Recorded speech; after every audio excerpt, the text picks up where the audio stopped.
They could do whatever color they wanted. Xenon also has paddles. I did get my hands on a couple to try, um, but nothing home run worthy just yet.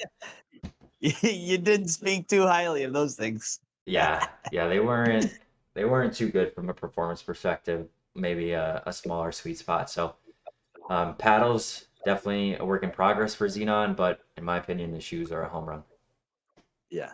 I tell you what, Nick, I don't really like how some reviewers, I feel like they're just blowing smoke, man. All they do is talk good about every single paddle. I think sometimes we got to be honest about some paddles and how they didn't live up to the hype.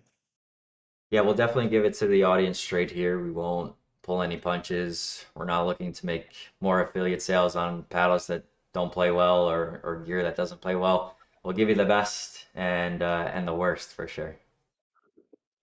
Yeah. Yeah. Well, speaking of that, in the last 2 weeks, I've tried 10 new foam paddles that I hadn't previously tried out, and I'm going to quickly rank them and give a 10-second or less description on each one. Are you ready for this? We are ready. Let's do it. Okay, starting out in spot number 10 is the Pickleball Apes Joy, which you have right there. This thing felt basically the same as a 2x4. It felt like I was hitting a wood paddle. Not a big fan of it. It's supposed to be foam on the inside. Only $100. So if that's what you're into and you like the way that it looks for $100, then good on you. But man, this was not my cup of tea. Number 9, brand new paddle that nobody else has yet. The Selkirk Geo. For some reason, my Dauntless got lost in the mail, but I do have the Geo. This is going to be a $100 offering, and some poor sucker is going to pick this up in a Sam's Club or a Costco because it looks really good. But can you hear that? This handle has got to be the worst handle I've ever used. Disappointed in Selkirk, but these little 5-gram MOIs are really cool. Full foam paddle, hits okay. Got the same shape as a boomstick, which is nice, but for $100, it's all right, I guess. But it's definitely not great. That's for sure. From Selkirk. Would have expected something a little better. Yeah, maybe the Dauntless will be better. And I love the boomstick, but that Geo is not great. Number 8, we have the Chorus Coda. Now, I only did play 1 or 2 games with this paddle, and Matt is sending me one that's in the mail. Should get here in the next day or two.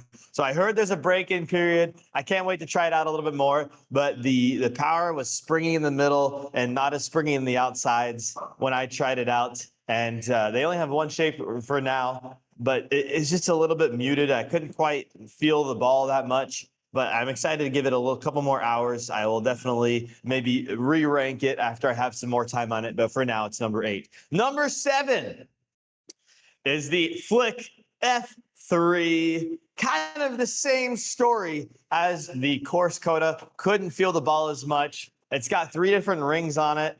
It complicates it. I don't think it's just dense. It's muted. It's not nearly as good or as connected to your hand as a Gen 3 paddle would be. So as far as foam paddles go, if this was the first foam paddle that well, I know it's the second foam paddle they have, but there's still some ways to go to get to the touch and feel of a Gen 3 paddle. Now, I will say it had the best stock grip I've ever felt in my life. That thing was really nice.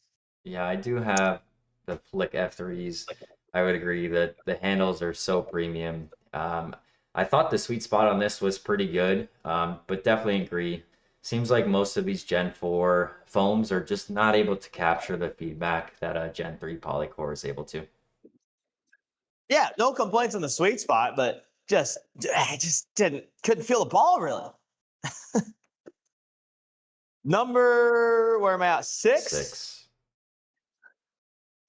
6, the Spartis.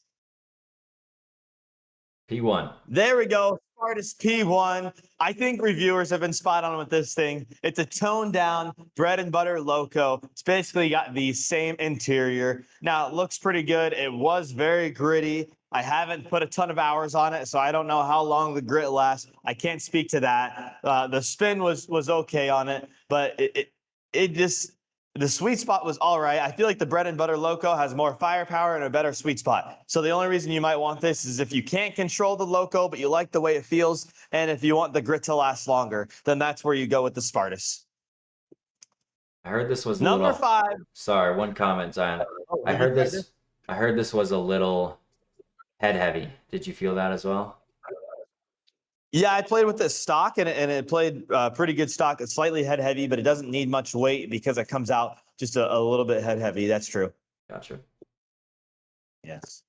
Okay, number 5, we have the Paddletech Reserve. This thing is the definition of average, in my opinion. And what I mean by that is it's got pretty good stability, pretty good sweet spot, but there's nothing special to it. Okay, the shape, I actually really like the shape, but it's not overly powerful. Maybe on the mid-tier or low power area. I don't know why a bunch of pros are playing with this. If I was a pro and had to play with this, I'd be a little bit upset compared to what else is on the market. It isn't special, but it's not bad at all. So I don't know, but $250, not my cup of tea. I do like the 16 millimeter a lot better than the 14. The 16, you could at least feel the compression, the trampoline effect a little bit more. 14 is very, very stiff and not special at all, in my opinion. But the 16 is not horrible. So. A little disappointing from Paddletech, who was sitting on the Bantam for so long that they didn't innovate a little bit better on a performance paddle, especially if they were going to sign some UPA pros. So I'm a little shocked this has gotten, like you said, average rating from most of the reviewers. Yeah, all the Paddletech reviewers and fans online have said that they've actually gotten the reserve and then switched back to their TKO XC or whatever they've been using, their Bantam paddle, which is pretty funny. Yeah, makes sense. Number 4, we have the Holbrook Fuse. We already went over this. I think a lot higher on the firepower scale than the Paddletech. The resets and stability are fantastic. Spins okay. Looks are amazing. I think the if you hit up high, a little bit of a dead spot. Sweet spot's a little bit lower than most paddles, but I can get used to this paddle. It sounds good, and it has a lot better touch than a lot of other foam paddles. Yeah, it says a lot from Holbrook to place higher on your list than the other paddles from your top 10 list. Yes. Number 3, we're going to be talking about these paddles on the next pod because yours are in the mail, but I thought I'd give a little sneak preview. The new Friday paddles. At number 3, the Aura Pro. Nick, have you ever played with the Vatic VSOL Pro? This one? I have not, no. Okay, in my head, these play very, very similar. The Aura Pro is a little bit springier and has a slightly better sweet spot than the Vatic VSOL Pro. But if you've played with the Vatic VSOL Pro and you like it, then the Aura Pro might be for you. I don't have many hours with this thing, but so far I like it. The more I play with it, the more it breaks in, the better the sweet spot it does get. And it has a very launchy, springy core with some pretty good firepower. So I'm excited to put some more time on this and to get your thoughts in the next pod. Yeah, I'm excited to hit this one. Matt from Friday is super nice. They're actually coming for a demo day at HVP within the next couple of weeks once they get some Aura and Aura Pros in stock. And yeah, they're going to bring some to potentially sell at HVP. Nice. I'm excited to hear your feedback soon. Number 2, we have the new Head Radical paddle. I forgot to bring this with me, but it looks amazing. Nick has a picture of it he's pulling up. It looks phenomenal. Very, very cool design. It's got some glitter on it or something like that infused into the face there. It's got a very unique core where it has a honeycomb polypropylene surrounded by some EPP, surrounded by some EVA. So kind of a unique feel, unique look, kind of stiff, has a lot of pop on it.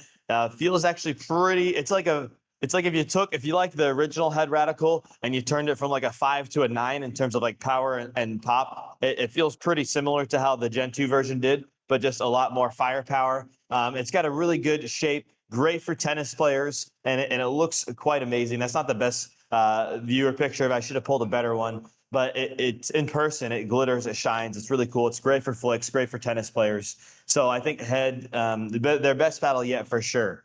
Now, I wouldn't say they knocked it out of the park, but they did a lot better, and they're finally in the game with a Gen 3.5. I don't know. It's got some polypropylene plus some foam.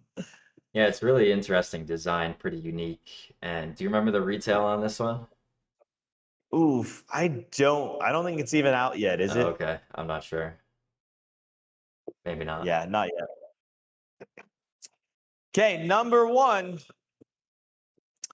the Friday Aura. I'll tell you what, Nick, I was really surprised with this. When I heard the descriptions of the Aura and the Aura Pro, I thought I would like the Aura Pro more because they said it was supposed to be more stiff, more hollow, more firepower. That's right down my alley when I like the things like the Cyclone and the Boomstick. But this thing surprised me a lot. It's a little bit more dense and muted than the Aura Pro, but I still felt the ball slightly less powerful, but still plenty of power. I haven't even weighted it up yet. I think it looks really, really good. It's got kind of like a gradient on the edge guard here, and this part looks great. It's coming in, or no, sorry, this part. It's coming in a this color, a purple, a green. I've seen so far.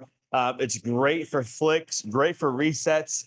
I think I will add a little bit of weight just in terms of a little bit more pop. That's because I'm used to kind of more powerful paddles. But in terms, I've genuinely surprised. And I think what they said is this one's going to be like 129 or 139, and the Aura Pro like 159 or 169, somewhere in that range. But I have genuinely been quite surprised with this thing.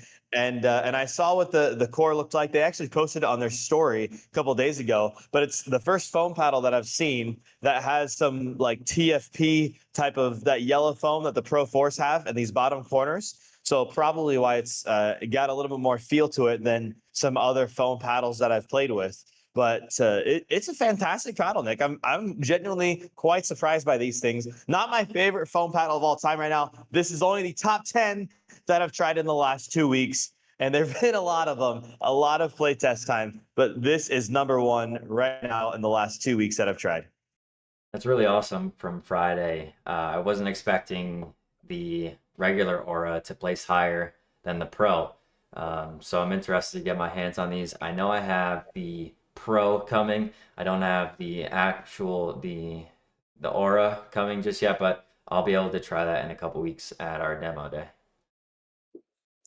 Nice. Yeah, we'll do a little bit more of a breakdown on that, possibly on the next pod, and talk a little bit more about the core and how they're built out. So stay tuned for that. So there's my top 10. What's your biggest surprise there, Nick? I think the biggest surprise is Holbrook coming in so high. I think that people had very low expectations on the fuse, given that the Arma was a bit of a bust, but I definitely think Holbrook did a really good job with these, and I'm looking forward to getting some more hours on mine. Yeah.